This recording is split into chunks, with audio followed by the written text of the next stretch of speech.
اسی وجہ سے حدیث کے انکار کے حوالے سے بڑے بڑے فتنے پیدا ہوئے، سیاسی اختلافات، مختلف قسم کے تعصبات، فقہی کلامی اختلافات، جہالت کے باوجود نیکی کی رغبت۔ ایک اور فتنہ جس کی وجہ سے احادیث کا انکار کیا گیا، لوگوں نے احادیث کا انکار ایک اس وجہ سے بھی کیا کہ انہوں نے احادیث کو عقل پر پیش کیا، جو سمجھ آ گئی اسے لے لیا اور سمجھ نہ آئی تو اس کا انکار کر دیا۔ ان ناموں میں سے ایک نام سر سید احمد خان کا بھی ہے، عقل پرست، معجزات کا انکار کر دیا۔ ان ناموں میں سے ایک نام چکڑالوی کا بھی ہے، پرویز بھی ہے، ڈاکٹر اظہر اطہری بھی ہے، اسحاق جھالوی بھی ہے، غامدی بھی ہے۔ یاد رکھو، عقل دین کو پہچاننے کا معیار نہیں ہے۔ عقل کو دین کے تابع کر دیں، پھر انشاءاللہ ہم ہدایت پر بھی ہوں گے اور ہمیں سمجھ میں بھی آئے گا۔ مثلا آپ دیکھیں، ایک انسان کا وضو ٹوٹتا ہے، وضو کہاں سے ٹوٹا، کیا معاملہ ہوا، لیکن وہ جب وضو کرتا ہے، پاکیزگی کو اختیار کرتا ہے، ہاتھ دھوتا ہے، کلی کرتا ہے، ناک میں پانی ڈالتا ہے، چہرے کو دھوتا ہے، مسح کرتا ہے، بازو دھوتا ہے، پاؤں دھوتا ہے، بظاہر یہ چیزیں جہاں سے وضو ٹوٹا ہے اس سے اس کا کوئی تعلق نہیں ہے۔ اس لیے کہ ہم ایسا کیوں کرتے ہیں؟ ایسا اس لیے کیا جاتا ہے کہ کائنات کے امام محمد الرسول اللہ صلی اللہ علیہ وسلم نے ایسا کرنے کا حکم دیا ہے۔ حضرت علی رضی اللہ تعالیٰ عنہ وہ یہ فرمایا کرتے تھے کہ اگر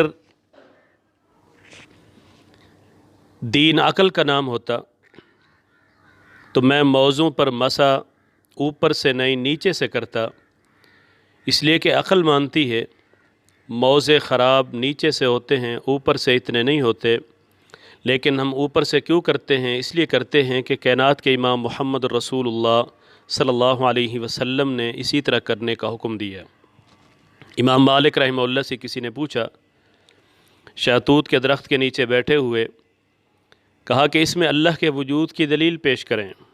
فرمانے لگے کہ اس کی جڑوں کو دیکھیں، اس سے نیچے چلے جائیں، پھر اوپر آ جائیں، ٹہنی کو دیکھیں، پتے دیکھیں، کچھ پتے سوکھے ہیں، کچھ پتے گیلے ہیں، پھر شہتوت کا درخت دیکھیں، شہتوت کو دیکھیں، کچھ کچے ہیں اور کچھ پکے ہیں، جو کچے ہیں ان کا ذائقہ کچھ اور ہے، جو پکے ہیں ان کا ذائقہ کچھ اور ہے۔ اسی طرح اسے جب بکری کھاتی ہے اس کے پیشاب میں مینگنیاں آتی ہیں، گائے کھائے تو گوبر، اور اسی طرح شہد کی مکھی جب اسے چوستی ہے تو وہ ایک لذیذ اور بہترین شہد لوگ پیتے ہیں۔ یاد رکھیے، کہا یہ ساری چیزیں اللہ رب العالمین کے وجود کی دلیل ہیں۔ سنن ابو داؤد کی حدیث ہے، اللہ کے پیغمبر محمد رسول اللہ صلی اللہ علیہ وسلم نے فرمایا تھا، مسند احمد میں بھی موجود ہے، فرمایا ساتھیو، ایک وقت ایسا آئے گا کہ ایک شخص بیٹھا ہوگا کھا پی کر خوب سیراب ہو کر، اس کے سامنے کائنات کے امام محمد رسول اللہ صلی اللہ علیہ وسلم کی احادیث کو پیش کیا جائے گا۔ وہ کہے گا کہ ہم اس حدیث کو نہیں مانتے۔ 1300 سال کے بعد عبداللہ چکڑالوی کے سامنے جب نبی علیہ السلام کا فرمان پیش کیا گیا، اس نے اپنے بیٹے سے کہا کہ میں اسے نہیں مانتا۔ بیٹے نے کہا کہ میرے نبی نے فرمایا تھا، آج مجھے پتہ چل گیا کہ اس حدیث کا انکاری میرا باپ ہے، جنہوں نے پیغمبر علیہ السلام کے فرمان کا انکار کر دیا۔ یاد رکھیں، دین میں سند کو بڑی اہمیت حاصل ہے۔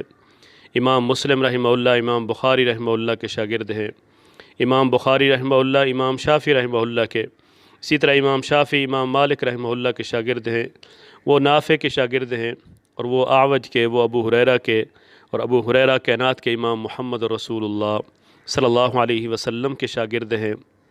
اسی طرح یہ دین اسلام کا سلسلہ چلتا ہے، کسی کی طرف سے کوئی من گھڑت بات پیش کر دینا وہ حدیث نہیں ہوتی۔ میرے نبی نے فرمایا تھا، من کذب علی متعمدا فلیتبوأ مقعدہ من النار، جو پیغمبر علیہ السلام پر جان بوجھ کر جھوٹ بولتا ہے، یاد رکھو اس کا ٹھکانہ جہنم ہے۔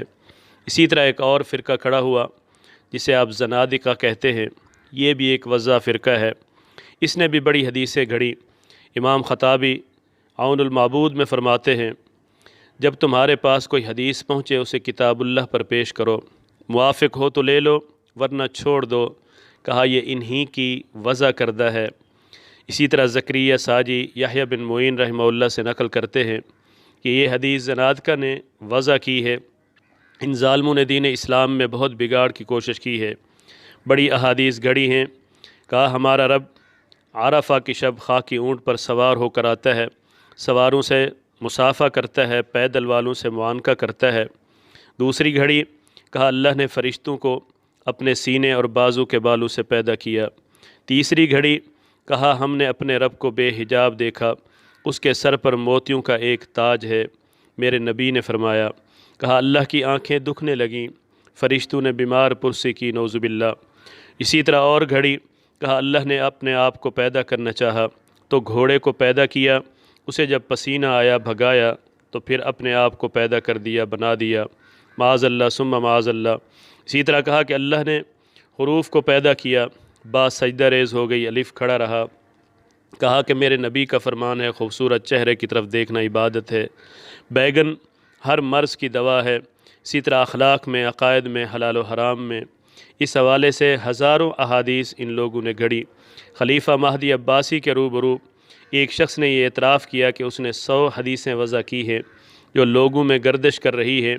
مشہور وضع عبد الکریم بن ابی العوجہ قتل کے لیے جب ان کو پیش کیا گیا تو انہوں نے اقرار کیا کہ میں نے 400 حدیثیں وضع کی ہیں، جس میں حلال کو میں نے حرام کر دیا اور اسی طرح حرام کو میں نے حلال کر دیا، اور آج ان احادیث کو ہم دیکھتے ہیں جو لوگوں میں عام ہیں اور گردش کر رہی ہیں۔